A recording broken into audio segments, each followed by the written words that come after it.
প্রকৃতির সৌন্দর্য আপনার কোনো রকম কথা না বলা, সাইলেন্স থাকা, নীরবতার সাথে দেখা, শুধু দেখা আর উপভোগ করা, তাহলে প্রকৃতির যে সৌন্দর্য সেটাকে আপনি উপভোগ করতে পারবেন। যে একটা ছোট্ট ডিঙি নৌকাতে আমরা যাচ্ছি ফ্লোটিং মার্কেটে। এশিয়া মহাদেশের মধ্যে একটা থাইল্যান্ড এবং আর একটা যেটা বাংলাদেশে।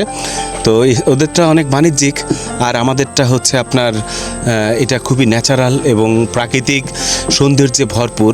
তবে থাইল্যান্ডেরটা আসলে প্রকৃতির সৌন্দর্য এতটা সুন্দর না যতটা বরিশালের।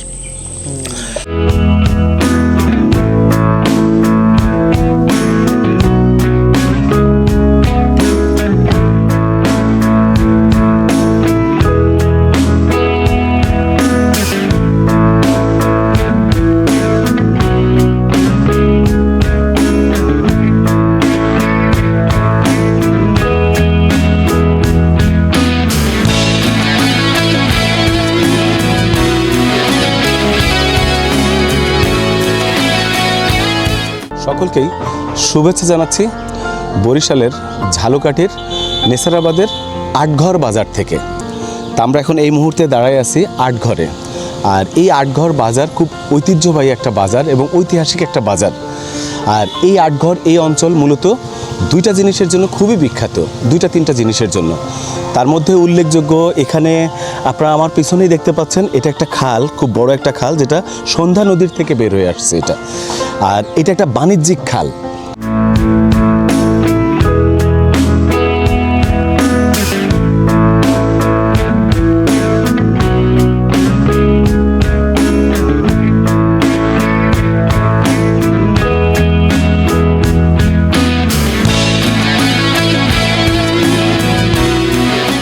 আমরা ঠিক এখন বিবির পুকুর পাড়ের সামনে আছি। এটা বরিশাল শহরের পূর্ব দিকে অবস্থিত, বলা যায় একরকম প্রাণকেন্দ্রে অবস্থিত। তো আজকে আপনাদেরকে আমি এই বিবির পুকুর পাড়ের বা পুকুরের একটা ছোট্ট ইতিহাস আপনাদেরকে জানানোর চেষ্টা করব।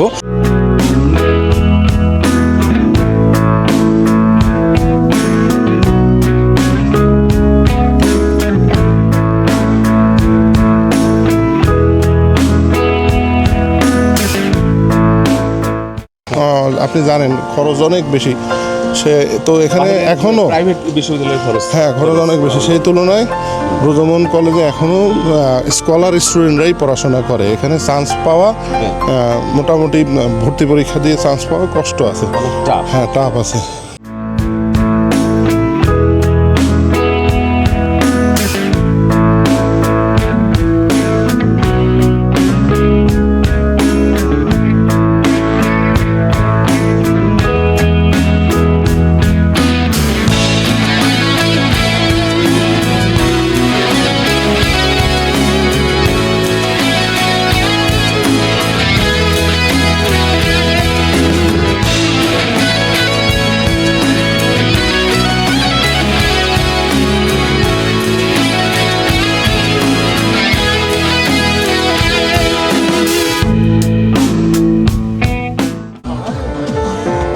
আমরা এই যে আদমকাঠির ওয়াচ টাওয়ারে উঠছি।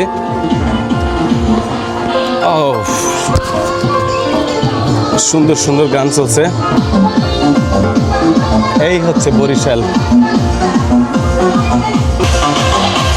ডিজে পার্টি যাচ্ছে একটা এখান থেকে।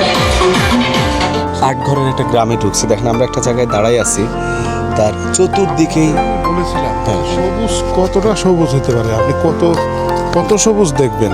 একটু পিছনে তাকান, এই হচ্ছে প্রবেশদ্বার, দেখতে পাচ্ছেন বাড়ির, মানে কতটা সবুজ, চারিদিকে সবুজ। এবং এই নিচটা এতটা ঠান্ডা, উপরে করতত্ত্ব রোদ, কিন্তু আপনি কিছুই টের পাচ্ছেন না। নিচে এসির মতো ঠান্ডা। ঘরে ঠিক এসি থাকলে যে ফিলটা আমরা পাই, হ্যাঁ। তার প্রধান কারণ হচ্ছে পানি, নিচে পানির থেকে একটা বাষ্প আসতেছে ঠান্ডা, এই জন্য এই জায়গার ময়শ্চারাইজার বেশি। আমরা আদমকাঠি বাজার থেকে আমরা একটা নৌকা নিয়ে নিলাম, যেটা হচ্ছে 2 ঘন্টা 500 টাকা দিয়ে আমরা একটা নৌকা নিলাম, আমি এবং মামুন ভাই। শুধু সিঙ্গেল আমরা যাব, আমরা এটা রিজার্ভ করা আমাদের একটা নৌকা। আর আমাদের সাথে আছে, আপনি কতদিন এই কাজের সাথে? আমি অন্তত এই 30-35 বছর আমি এই কাজ করি। 30 বছর। তো এই যে আটঘর বাজার নৌকার জন্য বিখ্যাত বা এই অঞ্চলে এখানে তৈরি হচ্ছে, এটা ইয়েটা কি, কারণটা কি যে এটাই প্রধান জায়গা হয়ে গেল? এরা বিভিন্ন মানে আমরা পশ্চিম অঞ্চলেও আর কি নৌকা তৈরি হয়, এই জায়গা বেচা কিনা হয়, এই জায়গায় বেশি হয়, মানে ওই অঞ্চলে তৈরি হলেও এখানে আসে। এখানে আসে, এখানে বেচা কিনা হয়। মানে তার মানে এটা একটা ইয়ে হয়ে গেছে, যে ঐতিহ্য হয়ে গেছে। এই মনে করেন বাংলাদেশ বিভিন্ন জায়গায় নৌকা নেই, বিভিন্ন জায়গায়। নৌকা নিয়ে। এটা বলি আশারি এটা বলি। ঢাকা থেকে আসবে বরিশালে, হাতেমালি চৌমাথা থেকে ওখানে লেগুনা পাবে ডিরেক্ট স্টান। হাতেমালি চৌমা থেকে লেগুনা আছে, লেগুনা আছে। ওটা স্টানই আমাদের এখানে আটগড়ে। আচ্ছা আচ্ছা। আর যদি কেউ মাহেন্দ্রা নিয়ে আসে, সে আটগড় বললেই সবাই চিনবে। মাহেন্দ্র নিয়ে চলে আসে। মাহেন্দ্রা নিয়ে চলে আসতে পারবে এখানে। আচ্ছা, আচ্ছা। এখানে মানে যাতায়াত ব্যবস্থা ভালো।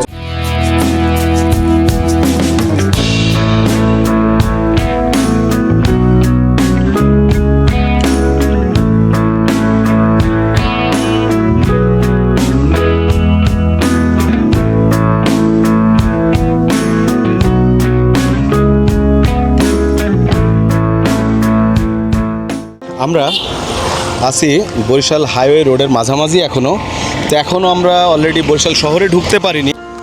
তো যেটা হচ্ছে বরিশাল শহরে ঢোকার আগেই এটা হচ্ছে ক্যাফে ঘরিয়া ফুড পার্ক, যেটা ক্যাফে ঘরিয়া ফুড পার্ক। তা আমার কাছে আসলে খুব ভালো লাগছে।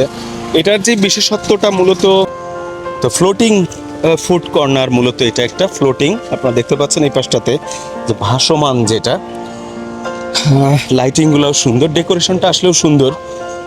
এই হচ্ছে ফ্লোটিং ফুড পার্ক। জায়গাটা অনেক ভালো লাগলো, তাই একটু দাঁড়ায় পড়লাম।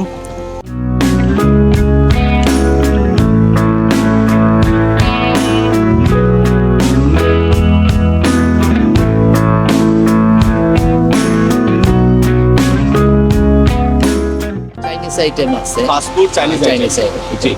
এবং প্রাইস রেঞ্জ কেমন আপনাদের ফাস্ট ফুডে? বার্গারের প্রাইস কেমন? বার্গারের প্রাইস নর্মাল যে বার্গারটা আছে ওটা 120 টাকা, আর চিজ বার্গার আছে 160 টাকা করে। এছাড়াও আরো ভেরিয়াস বার্গার বিভিন্ন আছে, ধরনের বিভিন্ন various ধরনের খাবার আপনাদের খাবার আছে। আপনাদের জি। আছে। আপনার নামটা? আমার নাম কাজী কামরুজ্জামান জি, পন্ডিত। আপনি এই ক্যাফেগরিয়ার মালিক? জি। বরিশালের নতুল্লাবাদ বাস স্ট্যান্ড ক্রস করে আমরা শহরের ভিতরে প্রবেশ করছি। তো আমরা ঠিক এখন বিবির পুকুর পাড়ের সামনে আছি। এটা বরিশাল শহরের পূর্ব দিকে অবস্থিত, বলা যায় একরকম প্রাণকেন্দ্রে অবস্থিত। তো আজকে আপনাদেরকে আমি এই বিবির পুকুর পাড়ের বা পুকুরের একটা ছোট্ট ইতিহাস আপনাদেরকে জানানোর চেষ্টা করব। সাথে আছে মামুন ভাই, আমি এবং মামুন ভাই, আমরা একসাথে আছি দুইজনা। তো আর আমরা একটু আপনাদেরকে পুকুর পাড়টা একটু ঘুরে দেখাবো। এখানে যে বসার জায়গা আছে, সুন্দর সুন্দর বসার জায়গা আছে। এটা পুকুর পাড় দিয়ে বাধাই করে এই জায়গাটা তৈরি করা হয়েছে। আর বাম পাশে এটা পুকুর। এই পুকুরটার দৈর্ঘ্য এবং প্রস্থ যেটা, এটা হচ্ছে সোজাসুজি এটা 400 মিটার, এবং এই পাশ এবং ওই মাথা 1850 ফিট। মামুন ভাই বরিশাল্লা যে মিয়া ভাই, তো এই বরিশাল্লা মিয়া ভাইয়ের কাছে এই বিবির পুকুর পাড়ের কিছু ইতিহাস আপনাদেরকে জানাবো। আচ্ছা, বিবির পুকুর পাড়টা মানে হয়েছে 1908 সালে। জিন্নাত বিবি নামে একজন মহিলা ছিল, উনি এই বিবির পুকুর পাড়টা আর কি করছেন বরিশাল শহরের যে সাধারণ জনগণ তাদের পানির চাহিদা পূরণের জন্য, এবং এখানে হচ্ছে সুপেয় পানির ব্যবস্থাও করা হয়েছিল, এবং এইখানে একটা ছোট পার্কের মতোও করা হয়েছিল, যাতে বিকালবেলা মানুষ কোয়ালিটি টাইম স্পেন্ড করতে পারে। তো শহরায়নের ক্ষেত্রে জিন্নাত বিবির একটা বড় ভূমিকা আছে। বরিশাল যে শহরাঞ্চল গড়ে ওঠার জন্য এই বিবির পুকুরের একটা বড় ভূমিকা আছে। আর জিন্নাত বিবি মূলত এসেছিলেন পর্তুগিজ জলদস্যুদের মাধ্যমে বরিশালে। ওনাকে উইলিয়াম কেরি, তখনকার মিশনারি যারা ছিলেন, মিশনারি ধর্ম প্রচার করতেন, তার মধ্যে উইলিয়াম কেরি ওনাকে এই জিনাত বিবিকে আর কি বা বরিশালে নিয়ে আসেন। তো এখানে উইলিয়াম কেরি, হ্যাঁ। এরপর উনি বরিশালে স্থায়ীভাবে বসবাস শুরু করেন। উনি বসবাস শুরু করে জনগণের ভোগান্তি লাঘবের জন্য এই 1850 ফিট লম্বা এবং 400 ফিট চওড়া এই বিবির পুকুর স্থাপন করেন। পরবর্তীতে বিভিন্ন সরকারের আমলে এটাকে দৃষ্টিনন্দন করা হয়, এবং নগরায়নের সাথে সাথে এটা নগর ভবনের একটা অ্যাসেট হয়, এবং পরবর্তীতে এখানে লাইটিং করা হয়, ঘাট বাঁধানো হয়, চারিদিক থেকে ঘাট বাঁধানো হয়। তো বছরে একবার এই বিবির পুকুরে মাছ তোলা হয়, তখন খুব আয়োজন করে এখানে সেই মাছগুলোকে আবার জনগণের মাধ্যমে বিক্রি করা হয়। এবং আশেপাশের যত ব্যবসায়ী আছে, ব্যবসার প্রাণকেন্দ্র হয়ে গেছে এখন এই বিবির পুকুর। এই আশেপাশে ব্যাংক, বিমা, হোটেল, বড় বড় আবাসিক হোটেল এবং অন্যান্য ডায়াগনস্টিক সেন্টার সব কিছু মিলে বিবির পুকুরটা এখন বরিশালের একটা প্রাণকেন্দ্র বলা চলে। একদিকে আমরা দেখতে পাচ্ছি এখানে মানে যারা চাকরিজীবী, ব্যবসায়ী বা সাধারণ মানুষ যারা, তো আমার মনে হয় যে এখানে যেমন এখানে অনেক মানুষ আমরা হাঁটাহাঁটি করতেও দেখছি আমরা। তো আসলে যেই উদ্দেশ্যে এই পুকুরটা নির্মাণ ছিল, তো তৎকালীন সময় যেটা 1908 সালে পুকুরটা নির্মাণ হয়, যেটা ছিল এই অঞ্চলের মানুষের আসলে সুপেয় পানির যেই উদ্দেশ্যটা ছিল সেটা। আর পাশাপাশি আজ অবধি, আজ পর্যন্ত এই পুকুরই বরিশালের এই অঞ্চলের মানুষের জন্য এটা বড় একটা বিনোদন কেন্দ্র হয়ে উঠছে। পুকুর অনেক ঐতিহ্যবাহী একটা পুকুর, বরিশালের মানুষ আজও এই পুকুর থেকে সেবা নিয়ে যাচ্ছে। প্রিয় দর্শক, আমরা চলে আসলাম বরিশাল শহরেই। এখন বাজে রাত 8:30। তো আমরা 8:30টার সময় আমরা বরিশাল শহর 135 সদর রোড, যেটা এখানে হোটেল এরিনা, এটা আমার কাছেও খুব ভালো লাগছে। তো আপনাদেরকে একটু তাদের রিসেপশন, তো এখানে আমরা একটা রুম নিয়ে নিলাম। তাদের রিসেপশনটাও বেশ সুন্দর। তো আমরা এখানে একটা রুম নিয়ে নিচ্ছি, আপনাদেরকে রুমের ভিডিওটা আমরা দেখাবো। আর প্রাইস মূল্য আমরা ভিডিও ডেসক্রিপশনে দিয়ে রাখবো, সেখান থেকে আপনারা দেখে নিতে পারবেন। আপনারা যদি বরিশালে আসেন তাহলে হোটেল এরিনাতে আপনারা থাকতে পারেন। তো এইটা হচ্ছে আমাদের হোটেল এরিনার যে রুম, সেই রুমটা আমরা আপনাদেরকে একটু দেখাই। বসার জায়গা আছে, সোফা আছে, এটা 5th ফ্লোরে, এটা লিফটের পাস। এই হচ্ছে আমাদের 2টা বেড, দুজনের 2টা বেড, আর এই রুম কন্ডিশন। আর এই পাশে হচ্ছে ওয়াশরুমটাও মোটামুটি বড় আছে, বেশ সুন্দর। তো আমরা এখন সারাদিন পরে আমরা এখন একটু রেস্ট নিব, তার পরবর্তীতে হয়তো বা একটু রাত্রে খাওয়া দাওয়া করবো। তো এখন এই পর্যন্তই, আবার দেখা হচ্ছে খাবারের সময়। দর্শক, আমরা বরিশালের গির্জা মহল্লা রোডের ঘরোয়া রেস্টুরেন্টে চলে আসলাম রাতের খাবারের জন্য। এখন বাজে রাত 10টা। আমাদের খাবারের একটা স্পেশালিটি আছে আজকে, আপনাদেরকে দেখাবো আসলে কি স্পেশালিটি। আসলে এই বিষয়ে আমাদের অনেকেরই ধারণা নাই, বা এই খাবারটা সম্পর্কে আমাদের অনেকেরই ধারণা নাই। তো যেহেতু বরিশালে আসছি, তো নতুন কিছু অবশ্যই আপনাদেরকে দেখাবো। তো চলুন আমরা একটু দেখি যে আমাদের খাবার কি কি আসছে।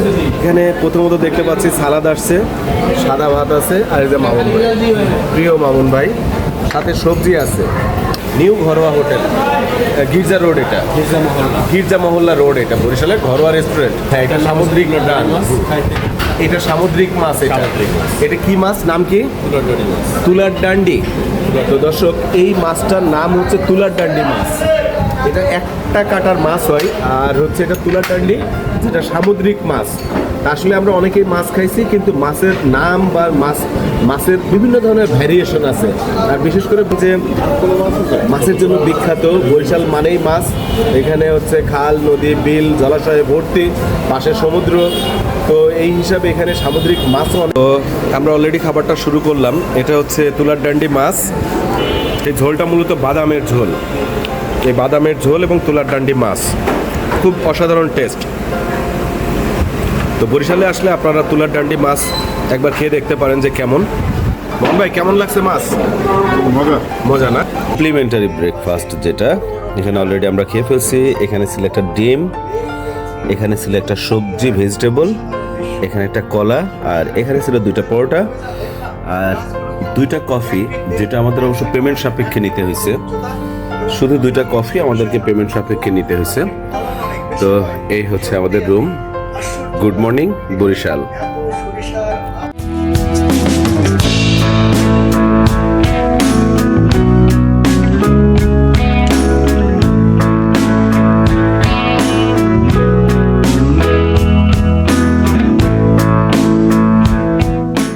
আমরা এই মুহূর্তে ব্রজমোহন কলেজের মধ্যে আছি।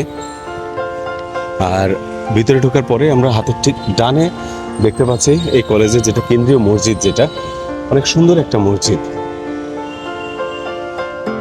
মসজিদটা দেখলাম। আর এই পাশটাতে হাতের বাঁ পাশে যেটা, সেটা হচ্ছে প্রশাসনিক ভবন। এটা প্রশাসনিক ভবন। আর এই সোজা করিডোর যেটা, এটা ব্রজমোহন কলেজের ভিতরে চলে গেল এই রাস্তাটা। এখানে পদার্থবিজ্ঞান ভবন বা অন্যান্য যত কলা ভবন বা বিভিন্ন ধরনের আলাদা আলাদা ভবনগুলো এখানে আছে। আর সে সাথে এখানে ছাত্রদের আবাসিকের ব্যবস্থাও এখানে আছে। তো আমরা এখন যেটা দেখতে পাচ্ছি এটাই ব্রজমোহন বিদ্যাপীঠ, ব্রজমোহন কলেজ। আর ব্রজমোহন কলেজের আমরা পদার্থ বিজ্ঞান যে ডিপার্টমেন্ট অফ ফিজিক্সের সামনে আছি। আর এটা হচ্ছে তার সামনের যে রাস্তাটা, এটাই সেই রাস্তা। আর এই পাশে একটা দিঘি পুকুর আছে এই পাশটাতে। আর এই কলেজ সম্পর্কে কিছু তথ্য আমরা মামুন ভাইয়ের কাছ থেকে আমরা একটু জানবো। এই ব্রজমোহন কলেজের যিনি প্রতিষ্ঠাতা, তিনি অশ্বিনী কুমার দত্ত। আর অশ্বিনী কুমার দত্তর বর্তমানে যেটা শিশু নিকেতন, যেটা এখানে পাঠদান করা হয় শিশুদের। আর এই জায়গাটায় পাঠদান সহ চিত্রাঙ্কনও শেখানো হয়। আর এই কলেজটা প্রতিষ্ঠিত হয় 1889 সালে। আর এখানে আমরা যে জায়গাগুলো দেখতে পাচ্ছি, এটা অশ্বিনী কুমার দত্তের এই জায়গাটা, এই পুরো জায়গাটাই কলেজের জায়গা। অনেক বড় একটা জায়গা। রেসিডেন্সিয়াল, রেসিডেন্স, আবার আবাসিক ছাত্রছাত্রী হোস্টেল আছে এখানে, না? আচ্ছা। আর এই পাশে জীবনানন্দ দাশ চত্বর একসাথে। আমি আর মামুন ভাই, তো মামুন ভাই, আমরা একটু বরিশালের ব্রজমোহন কলেজ সম্পর্কে আমরা একটু জানতে চাচ্ছিলাম। আচ্ছা, ব্রজমোহন কলেজটা হচ্ছে 1889 সালে প্রতিষ্ঠা করছে। ওনার নাম অশ্বিনী কুমার দত্ত। মূলত এই জায়গাটা ওনাদেরই, তো উনি দান করছে শিক্ষার জন্য। তো তখন এটা, এবং শুধু উনি এটা প্রতিষ্ঠাই করে নাই, এটা কলকাতা বিশ্ববিদ্যালয়ের অধিভুক্ত করছেন আর কি সেই সময়। তো 1900 সালে আপনি কল্পনা করেন বাংলাদেশ কেমন ছিল সেই সময়। এটা এত উন্নত একটা কলেজ ছিল যে তখন এটাকে দক্ষিণবঙ্গের অক্সফোর্ড বিশ্ববিদ্যালয়ের সাথে তুলনা করা হয়। অক্সফোর্ড বিশ্ববিদ্যালয়, তা কলকাতা বিশ্ববিদ্যালয়ের অধীন ছিল এটা। কলকাতার মানে তখনকার ভারতীয় উপমহাদেশের অনেক সম্ভ্রান্ত পরিবারের মানুষ, মুসলিম, হিন্দু, তারা তাদের সন্তানকে এই ব্রজমোহন কলেজে পাঠাইতো পড়াশোনা করার জন্য। এবং তখন থেকে এটা রেসিডেন্সিয়াল ছিল। এখানে ছাত্র এবং শিক্ষক থাকার ব্যবস্থা অনেক আগে থেকেই ছিল। হ্যাঁ, এবং উনি পঞ্চায়েত কমিটি করে দিয়েছিল, শিক্ষক কমিটি করে দিয়েছিল। যারা হচ্ছে এখানে যারা ব্যবসায়ী ছিল, তখনকার ধনাঢ্য ব্যক্তি ছিল, জমিদার ছিল, তারা এই ব্রজমোহন কলেজের ফান্ড দিত আর কি। যে কারণে এখানে মোটামুটি কম খরচেই তখন এই তাও প্রায় 114-15 বছর আগের কথা।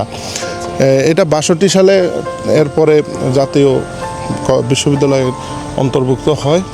এখনও আপনি যদি কম্প্যারিজন করেন বাইরের মানে শিক্ষা ব্যবস্থা, আপনি জানেন খরচ অনেক বেশি। সে তো এখানে এখনও প্রাইভেট বিশ্ববিদ্যালয়ের খরচ, খরচ অনেক বেশি। সেই তুলনায় ব্রজমোহন কলেজে এখনও স্কলার স্টুডেন্টরাই পড়াশোনা করে। এখানে চান্স পাওয়া, মোটামুটি ভর্তি পরীক্ষা দিয়ে চান্স পাওয়া কষ্ট আছে, অনেক টাফ। টাফ আছে। তো তারপরেও এখানে অনার্সের 22টা কোর্স চালু আছে, মাস্টার্সের 21টা, এবং বিভিন্ন পিএইচডি গবেষণার জন্য অনেকে আসে। আচ্ছা। অনেক শিক্ষকরা পিএইচডি গবেষণাও এখানে করে। তা এই কলেজটার হচ্ছে সবচেয়ে বড় আকর্ষণ হচ্ছে দুটো দিঘি। এই পদার্থবিজ্ঞান যে অনুষদ, সে বিল্ডিংয়ের দুই পাশে দুটো দিঘি আছে। আর মাঝখানে একটা মাঠ আছে, ফুটবল খেলার মাঠ। আর এর চারিপাশ জুড়েই এখানে বিভিন্ন হল আছে, রেসিডেন্সিয়াল হল, ছাত্র শিক্ষকের হল আছে। আর এখানে আপনার ওনার স্মৃতি বিজড়িত যেহেতু জায়গাটা, উনি এখানে একটা শিশুদের জন্য ড্রয়িং শেখা, গান, নাচ, আবৃত্তি এগুলো শেখার জন্য উনি এখানে ওনার যে বাড়িটুকু ছিল সে বাড়িটুকু দিয়ে গেছে, যেটা হচ্ছে এখানে বাচ্চারা হাতে খড়ি নেয়, মানে প্রথম যে লেখাপড়া শেখা। Kindergarten on type of kindergarten, but শুধু এখানে যে হাতে ওই ABCD তা না, সাথে অন্যান্য ড্রয়িং সহ আরও অন্যান্য চারুকলার বিষয়গুলো এখানে। আর এই পুরো বিদ্যাপীঠের এই জীবনানন্দ দাস চত্বরটাই হচ্ছে একটা আকর্ষণ আর কি। হ্যাঁ। প্রাচীন রাজনীতিবিদদের মধ্যে সেরেনিয়াবাদ, তারপরে আবু হালিম, বিশিষ্ট ব্যবসায়ী, আপনারা যে সদরঘাটে যে লঞ্চ দেখেন, সাগর লঞ্চ, সাগর লঞ্চের মালিক এখানকার। তারপরে আরও অনেক আছে, গুণধন আছেন, উনি অনেক বড় ব্যবসায়ী ছিলেন, তখন কলকাতার সাথে প্রথম ব্যবসা শুরু করেন। চন্দ্রদ্বীপ নাম ছিল এই এলাকার। চন্দ্রদ্বীপ, তো সেই নামকরণ করা হয়, নামকরণ ছিল এলাকার বরিশালকে। বরিশালের ব্যবসা উঠছেই তাদের হাত দিয়ে আর কি, ঠিক আছে। এরপর অনেক লয়ার আছে এই জায়গার নাম করা, অশ্বিনী কুমার দত্ত, আর শেরে বাংলাও এই বরিশাল বিশ্ববিদ্যালয়, এই বরিশালের না ছাত্র ছিলেন না, কিন্তু এটা কমিটিতে ছিলেন, কমিটির একজন মেম্বার ছিলেন। এবং বর্তমানে নাট্য জগতের তো অনেকেই মনে হয় এই বিশ্ববিদ্যালয়, নাট্য জগতের মধ্যে এখন বর্তমানে তটিনী আছে, তানজিন সায়রা তটিনী, সাদিয়া আয়মান, নাদিয়া, মীর মোশাররফ, সাব্বির, অনেকেই আছে। বরিশাল কলেজে পড়ছে, বর্ধমান কলেজের ইয়ে ছিল। হ্যাঁ, তো এই কলেজটা যেহেতু 114-15 বছর হয়ে গেছে বয়স, এখানে ছাত্রছাত্রী কম না। মানে আপনি যদি বরিশালে এখানে কিন্তু 20-30 হাজার স্টুডেন্ট প্রতি বছরই বের হয় অনার্স মাস্টার্স করে। তো সেই তুলনায় আপনার কম না, পুরো বরিশালেই এর স্টুডেন্ট আছে এবং কৃতি সন্তানরা বিভিন্ন জায়গায় ভালো ইয়ে রাখতেছে, অবদান সব জায়গায় সরাই গেছে, ছড়িয়ে ছিটিয়ে আছে। মোহন ভাইকে অনেক অনেক ধন্যবাদ সাথে থাকার জন্য এবং সুন্দর একটা তথ্য দেওয়ার জন্য ব্রজমোহন কলেজের উপরে, বরিশালের যেটা বা বাংলাদেশের দক্ষিণাঞ্চলের অক্সফোর্ড খ্যাত যে বিশ্ববিদ্যালয় বা যে কলেজ, তো যেটা কলকাতা বিশ্ববিদ্যালয়ের আন্ডারে ছিল। তো আজকে চেষ্টা করেছি কিছু তথ্য আপনাদের মাঝে শেয়ার করার জন্য। তো আজ এই পর্যন্তই কলেজ থেকে।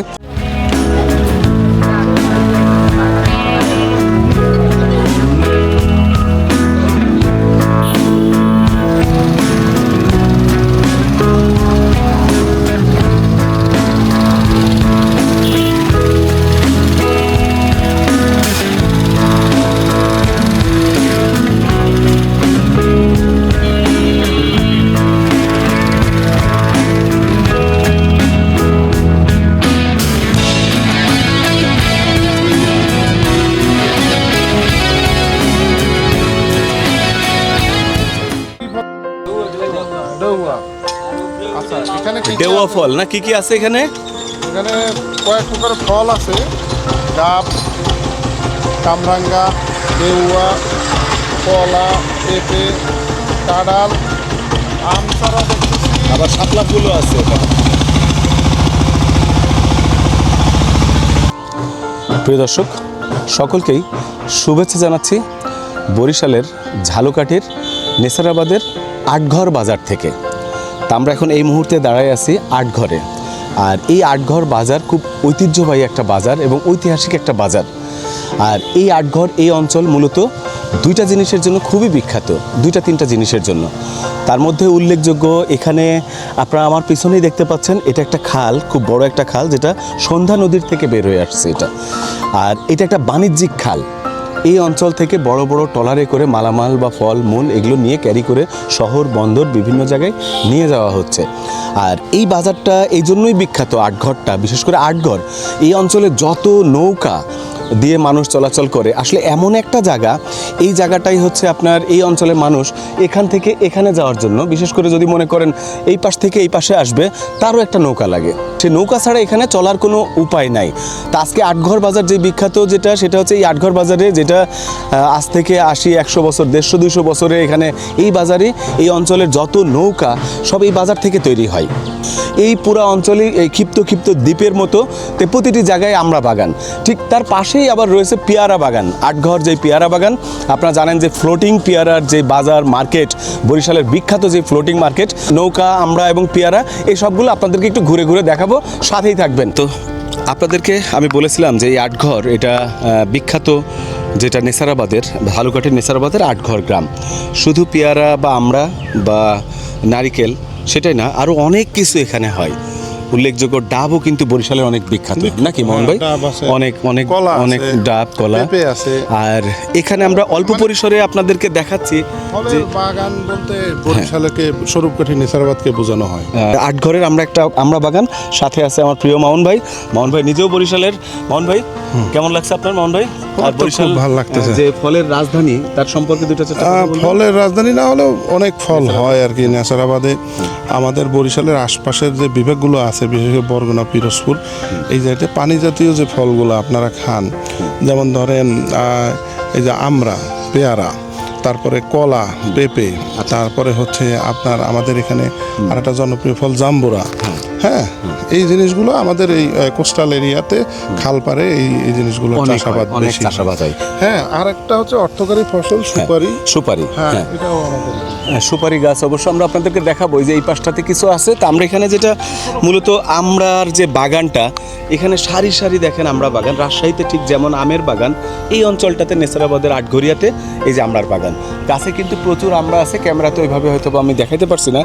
আর এখানে দেখেন একটা চাষ পদ্ধতি দেখাই, উপরে আমরা গাছ পাশে এবং মাঝখান দিয়ে কিন্তু সারির মাঝে বেড করা। এই বেডের ভিতরে কিন্তু কচু চাষ হচ্ছে আর কি। কচুর চাষ হচ্ছে, কচুর মুখী এবং কচু গাছ যেটা, তার চাষ হচ্ছে। আবার আরেকটা আছে যেটা কি কচু বলি যেন আমরা, মানকচু। মান কচু। ভিতরে আছে। তারপর এই যে আরেকটা লম্বা একটা কচু হয় না, ওইটা আমরা খাই চিংড়ি মাছ দিয়ে, যেটা ডগা। কচুর ডগা। এই ধরনের অনেক চাষাবাদও এখানে হচ্ছে। আর এখানে আমরা অলরেডি আপনাদেরকে বলেছি যে এই অঞ্চলে এই আটঘর নৌকার জন্য খুবই বিখ্যাত। এখানকার যে নৌকার কারিগর যারা, বাংলাদেশের ঐতিহ্যবাহী এবং এই অঞ্চলের নৌকা, তারা নৌকা শিল্পে যে এত উন্নত, যা আমার মনে হয় না যে অন্য কোনো জায়গায় এত গুরুত্ব দিয়ে এত যত্ন সহকারে নৌকা তৈরি করা হয়। তো এখানে একজন আমার মুরব্বী আছেন এখানে, তো উনি একজন নৌকার কারিগর। অলরেডি তার একটা যন্ত্রাংশ নষ্ট হয়েছে, সে সেটা ঠিক করছে আর কি। তো আপনার নাম কি? মোহাম্মদ আজিজুল হক। আমি অন্তত এই 30-35 বছর আমি এই কাজ করি। 30 বছর। তো এই যে আটঘর বাজার নৌকার জন্য বিখ্যাত, বা এই অঞ্চলে এখানে তৈরি হচ্ছে, এটার ইয়েটা কি, কারণটা কি যে এটাই প্রধান জায়গা হয়ে গেল? এরা বিভিন্ন মানে আমরা ওই পশ্চিম অঞ্চলেও আর কি নৌকা তৈরি হয়, এই জায়গা বেচা কিনা হয়। এই জায়গায় বেশি হয়, মানে ওই অঞ্চলে তৈরি হলেও এখানে আসে। এখানে আসে, এখানে ওই বেচা কিনা হয়। মানে তার মানে এটা একটা ইয়ে হয়ে গেছে, যে ঐতিহ্য হয়ে গেছে। এই মনে করেন বাংলাদেশ বিভিন্ন জায়গায় নৌকা নেই, বিভিন্ন জায়গায় নৌকা নিয়ে যায়। ওই গাড়িতে নে, লঞ্চে নে। আপনাদের এই বাজার সৃষ্টির কত বছর, এই বাজারের ইতিহাস কত বছরের এটা? সেটা আমি বলতে পারবো না। আমার মনে করেন 100 উপরে ওই বেনিছে না, 100-150 এরকম, 150-200 বছরের ইতিহাস। তো দর্শক, আমরা একজন মুরব্বীর সাথে কথা বলছিলাম নৌকা নিয়ে। তো আমরা তাদের নৌকা বানানোটা একটু দেখাই, তারা যেভাবে নৌকাটা আসলে বানাচ্ছে। এই যে নৌকা, এই হচ্ছে বরিশালের ঐতিহ্যবাহী নৌকার বাজার, আটঘর বাজার যেটা, এই হচ্ছে নৌকা। এখানে অনেক আছে। এই পাশে আরও তৈরি হচ্ছে, একটা ফ্রেম তৈরি করে রাখা আছে, এখানে নৌকার কাঠামো সেট করা হবে সব। এই পাশে আরও আছে কারখানা। এখানে যা দেখছেন এগুলো নৌকার কাঠ। তো নৌকার এই কাঠগুলা কি কাঠ এটা? মেহগনি, হ্যাঁ। চাম্বল আর যাই আপনার ওই হ্যাঁ, করই আছে, কড়ই। গাছ আছে। তো এখানে মেহগুনি, চম্বল, তারপরে হচ্ছে কড়ই, বিভিন্ন ধরনের কাঠ এখানে ব্যবহার করা হচ্ছে। তো তলে দেওয়া হয় কোন কাঠটা? নৌকার তলে দেওয়া হয় ওই মেহগনি। মেহগুনি দেন না, চম্বল দেন কোন পাশে? চম্বল ওরা আলাদা কোনো করাই, যদি কেউ কোনো কাস্টমার চায়। ও আচ্ছা, চম্বল দিয়ে তৈরি করে দেন তাকে। নৌকা আমাদের সামনে দেখছি, যেটা তৈরি হওয়ার পরে, যেটা যদিও ছোট্ট নৌকা, এই নৌকাটা তৈরি হওয়ার পরে দেখেন এখানে আলকাতরার ব্যবহার করা হয়েছে। এটা আলকাতরা দিয়ে নৌকাটাকে রাখা হয়েছে।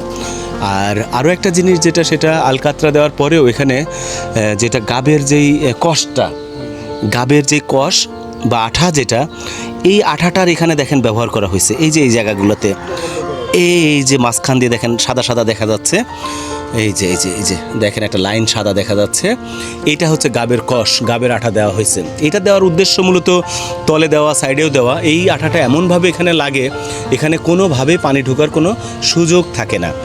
তো এটা হচ্ছে মেন বিষয়। আর দ্বিতীয়ত, এই নৌকাগুলো সাধারণত মেহগুনি কাঠ দিয়েই তৈরি করা হচ্ছে বেশি। তো সেই ক্ষেত্রে কেউ যদি চাম্বুল কাঠের করতে চায় বা অন্যান্য যে কাঠগুলো আছে সেগুলো করতে চায়, তাহলে কড়ই কাঠ সেগুলোও দেওয়া হয়। তো আমরা দেখলাম এখানে নৌকায় যেভাবে হচ্ছে আপনার ব্যবহার করা হয়েছে, গাবের কষটা ব্যবহার করা হয়েছে, এবং যেটা হচ্ছে আপনার আলকাতরা, এই জিনিসগুলো আমরা এখানে দেখলাম, এবং তৈরি নৌকা আমরা দেখলাম। এই যে তো আমরা একটু আসলে এই বাজারের ঐতিহ্য সম্পর্কে একটু জানতে চাচ্ছিলাম আপনার আমরা বা পেয়ারার দু একটা কথা যদি একটু বলতেন। জি, আমাদের এখানে যে আমরাটা বলতেছেন এটা খুবই সুস্বাদু এবং কি যে সকলেই ভ্রমণের জন্য এখানে দূর দূর থেকে আসে এবং কি আইসা খুবই আনন্দ উল্লাস থেকে পর্যটক আসছে এখানে প্রচুর জি জি ইনশাল্লাহ। পর্যটন area হ্যাঁ, রয়েছে। এখানে মনে করেন আপনার বাংলাদেশের ভিতরে একটা বৃহত্তম জায়গা, ঠিক আছে, আটঘর কুরিয়ানা যে প্রকৃতিক যে দেখতেছেন যা অনেক দূর থেকে বরিশাল বলেন, ঢাকা বলেন, বিভিন্ন থেকে এই যে আমার এখানে অতিথি আছে চট্টগ্রাম থেকে আসছে। হ্যাঁ, এই আর শুধু এই সাজ্জাদ হোসেন, আপনি কি এখানে ব্যবসায়ের উদ্দেশ্যে আসছেন না বেড়াইতে আসছেন? আমি বেড়াইতে আসছি, বেড়াইতে আসছেন। কেমন লাগছে? আমার কাছে অনেক ভালো লাগছে। অনেক ভালো লাগছে। আমরা এখন আটঘর বাজার থেকে আমরা আবার রওনা দিলাম। তো এই যে কুরিয়ানাতে আমরা চলে আসলাম, এটা কুরিয়ানা।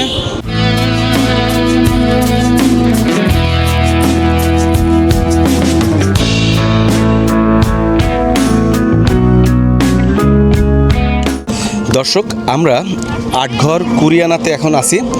আটঘর কুরিয়ানায় আমরা এখানে একটা বিশেষ জায়গা দেখাবো, যেটা হচ্ছে আপনার ট্রলার ঘাট বা কুরিয়ানার ট্রলার ঘাট। তো এই যে এটা সামনেই আটঘর বাজার, এই পাশটাতে আটঘর বাজার, এই পাশটাতে এই সামনেই আমি হয়েছি মেনটেন্যান্সের দায়িত্বে আছি। আপনি মেইনটেনেন্সের দায়িত্বে আসছেন। আপনার নাম কি? আমার নাম মোহাম্মদ সালমান মৃধা। তা আপনার এটাতে কতজন মানুষ উঠতে পারবে? এটা 20 থেকে 30 জন। 20-30 জন মানুষ উঠতে পারবে। তো এটা যদি কেউ এই পুরো পেয়ারা বাগান সহ যে জায়গাগুলো আছে এগুলো দেখতে চায়, তাহলে কেমন ভাড়া পড়তে পারে? 1500 টাকা আমাদের ভাড়া পড়বে। 1500 টাকা। কত ঘন্টার জন্য এটা? 3 ঘন্টা 3.5 ঘন্টা। 3-3.5 ঘন্টা নাকি আরো বেশি সময় আপনারা দিবেন? আপনারা যদি চান বেশ সময় দিবেন, মাঝিরা ভালো আছে। হ্যাঁ, তো দর্শক আপনারা দেখতে পাচ্ছেন যে এখানে একটা নৌকা। ভাইয়ের নামটা আরেকবার বলেন। আমার নাম মোহাম্মদ সালমান মৃধা। আচ্ছা, আপনার ফোন নাম্বারটা একটু বলেন। 07109840007। আমি আটঘরের যে নৌকা হ্যাঁ। এখানে মেইনটেনেন্সের দায়িত্বে আমি আছি। এটা বলি, আচ্ছা, দিয়ে এটা বলুন। ঢাকা থেকে আসবে বরিশালে, বরিশাল। হাতেমালি চৌমাথা থেকে ওখানে লেগুনা পাবে ডিরেক্ট স্ট্যান্ড।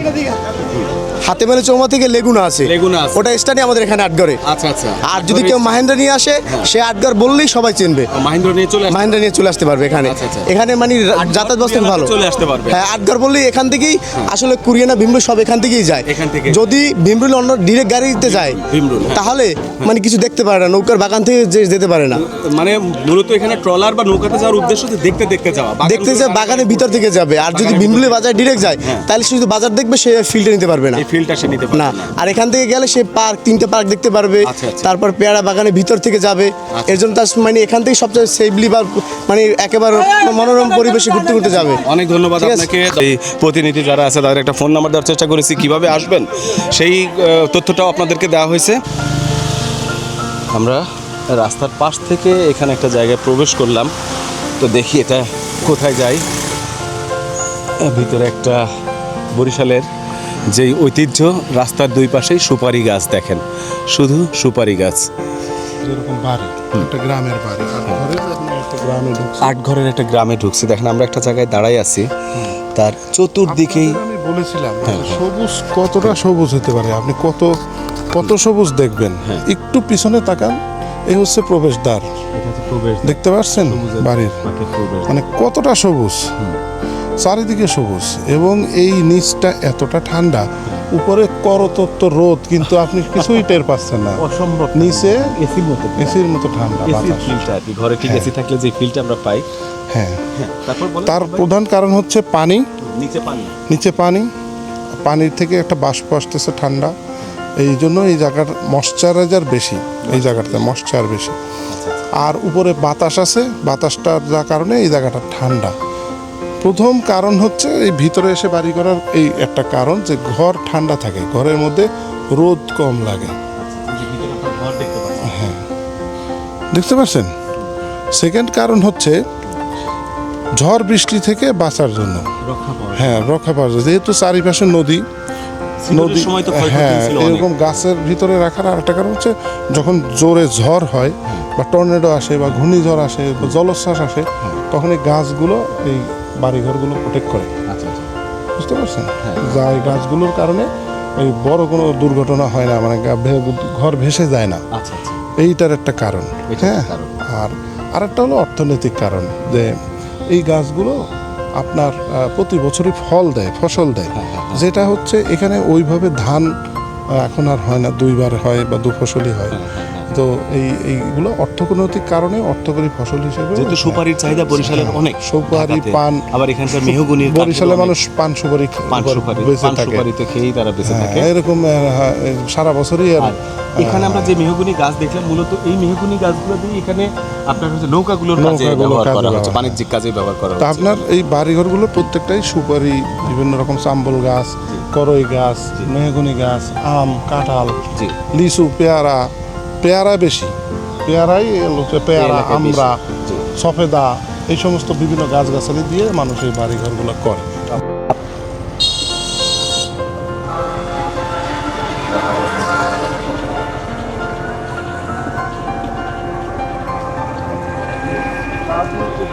খাবারের দোকান ছিল না?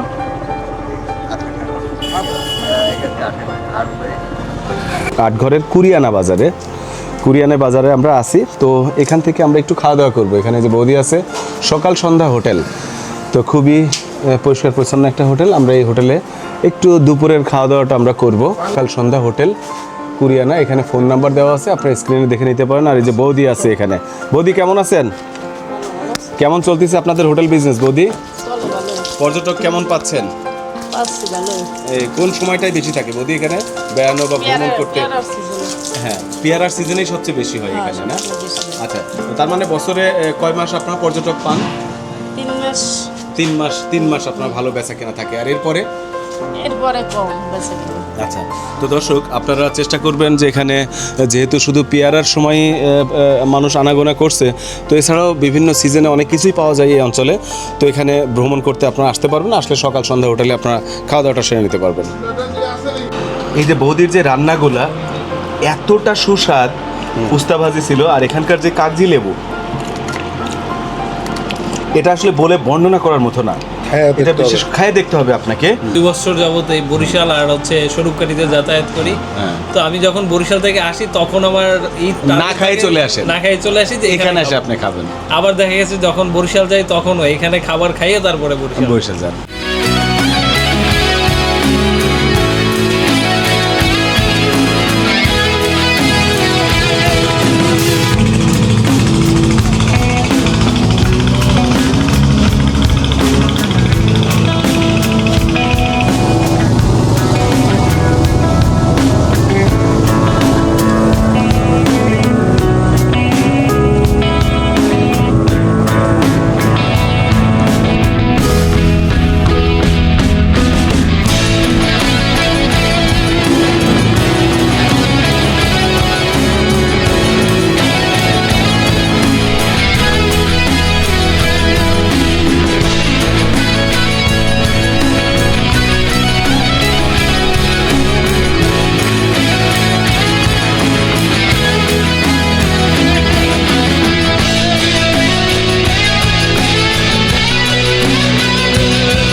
পেয়ারা এখান থেকে সব পাইকাররা নিয়ে যাচ্ছে। আমরা এখন আছি আদমকাঠি বাজারে, ছোট্ট একটা বাজার। আপনারা বাজারটা এখানে দেখে বুঝছেন। আর এখানে অনেক চাষি আছে যারা হচ্ছে স্থানীয় ফলমূল চাষ করছে। এখানে পেয়ারা বাগান অনেক, আদমকাঠি, ভীমরুলি, কুরিয়ানা, এই পাশাপাশি সব কটা বাজারই। তো এই অঞ্চলটা নারিকেল সুপারিতে ভরপুর। আমরা আদমকাঠি বাজার থেকে আমরা একটা নৌকা নিয়ে নিলাম, যেটা হচ্ছে 2 ঘন্টা 500 টাকা দিয়ে আমরা একটা নৌকা নিলাম, আমি এবং মামুন ভাই। শুধু সিঙ্গেল আমরা যাব, আমরা এটা রিজার্ভ করা আমাদের একটা নৌকা। পাইলট নাম কি তোমার? অনিকুণ্ড রায়, অনিক মণ্ডল আমাদের নেতা, লিডার। দেখি অনিক মণ্ডল, তোমার চেহারাটা। এই অনিক মণ্ডল আমাদের লিডার। এই যে এখানে আরেকজন নেতা আছে, তোমার নাম কি? সজীব মজুমদার আর মণ্ডল একজন। তো আমরা এখান থেকে আমরা অলরেডি এই যে নৌকাটা নিয়ে নিলাম 2 ঘন্টা 500 টাকা দিয়ে। তো এই দুইটা নাম আমরা বলছি, আপনারা এখানে এসে ওদের সাথে একটু মোলামুলি করে নেবেন। নেওয়ার পরে আপনারা এই নৌকা নেবেন, আর নৌকা নেওয়ার পরে বরিশালের সৌন্দর্য উপভোগ করবেন আপনি।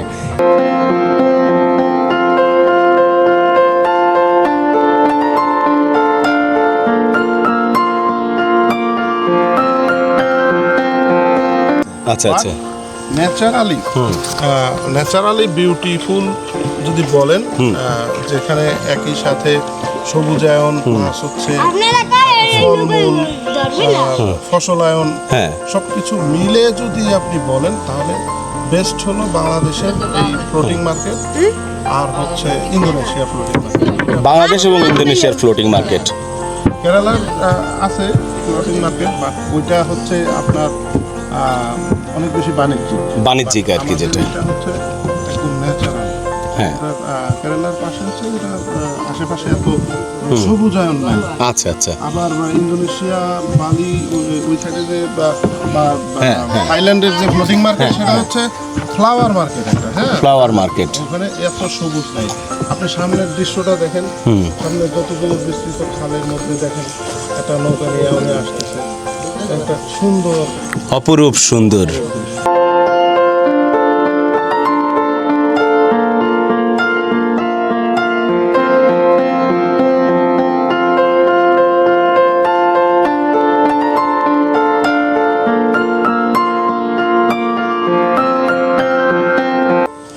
তো মামুন ভাই যেটা বললো, আসলে প্রকৃতির সৌন্দর্য আপনার কোনো রকম কথা না বলা, সাইলেন্স থাকা, নীরবতার সাথে দেখা, শুধু দেখা আর উপভোগ করা, তাহলেই প্রকৃতির যে সৌন্দর্য সেটাকে আপনি উপভোগ করতে পারবেন। এই যে আমাদের পাশেই এখান দিয়ে আরেকজন যাচ্ছে, তারা এখানকার স্থানীয় সম্ভবত। তো আর আমরা যাচ্ছি এই যে একটা ছোট্ট ডিঙি নৌকাতে, আমরা যাচ্ছি ফ্লোটিং মার্কেটে। মামুন ভাই আরও যেটা বললো যে এশিয়া মহাদেশের মধ্যে একটা থাইল্যান্ড এবং আর একটা যেটা বাংলাদেশে। তো ওদেরটা অনেক বাণিজ্যিক আর আমাদেরটা হচ্ছে আপনার এটা খুবই ন্যাচারাল এবং প্রাকৃতিক সৌন্দর্যে ভরপুর। তবে থাইল্যান্ডেরটা আসলে প্রকৃতির সৌন্দর্য এতটা সুন্দর না যতটা বরিশালের। তো আমরা এই যে এই পাশেরটা সব হোগলা গাছ না, এগুলো তো বাণিজ্যিকভাবে বেচা কেনা হয় এগুলো মামুন ভাই। উপরে ঠিক এই যে আমরা গাছ, এই পাশটাতে সামনে সুপারি বাগান, বিশুদ্ধ বাতাস, অক্সিজেন। এই জিনিসটা আপনার মাছ এবং অন্যান্য প্রাকৃতিক পরিবেশকে আরো সুন্দর করে তোলে।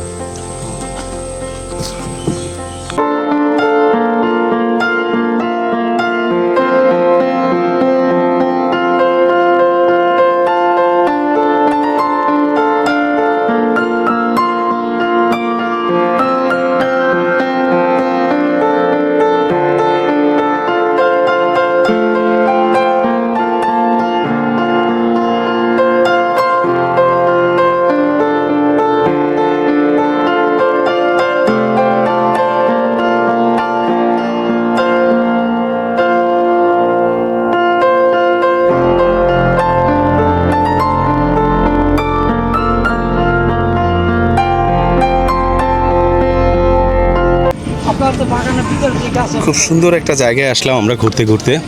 পিছনে ঠিক পেয়ারা আর এখানে একটা লাভ বাঁশ দিয়ে তৈরি করা ভালোবাসার স্বরূপকাঠি, আর এখানে ফুল, সুন্দর সুন্দর ফুল, আর এর পিছনেই হচ্ছে আপনার আবার পেয়ারা বাগান। তা আমরা একটু পেয়ারা বাগানটাকে একটু ঘুরে দেখব।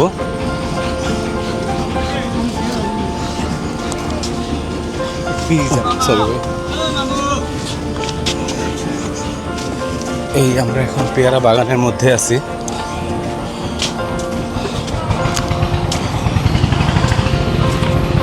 এই হচ্ছে পেয়ারা বাগান। এখানে দেখেন পেয়ারা বাগানগুলোর অবস্থানটা কেমন। এই যে আমরা একটা ইয়ের উপর দিয়ে হাঁটছি, এই হচ্ছে বরিশালের স্বরূপকাঠির পেয়ারা বাগান। স্বরূপকাঠি আবার আদমকাঠিতে আমরা আছি। তো মামুন ভাই যেটা বলছে, আসলে ভীমরুলি নামে অনেকেই চিনে যেটা। তো ভীমরুলি আসলে এটা পেয়ারা বাগান না, পেয়ারা বাগান হচ্ছে আটঘর, কুরিয়ানা, আদমকাঠি, এই এলাকাগুলো হচ্ছে পেয়ারার বাগানে ভরপুর এই অঞ্চলটা।